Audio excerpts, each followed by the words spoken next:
When we're wanting to grow a practice's income, impact, and enjoyment, there are different KPIs we need to look at.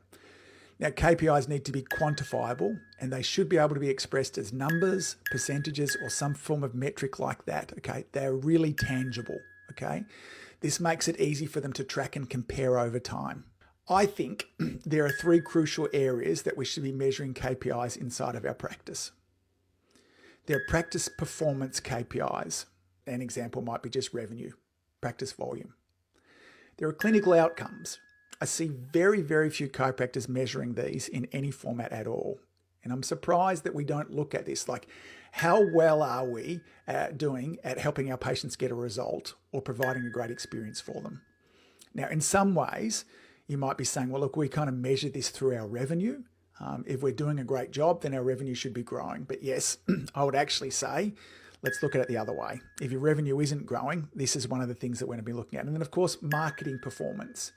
These are the 3 areas that we want to be building a system and a dashboard in around going forward.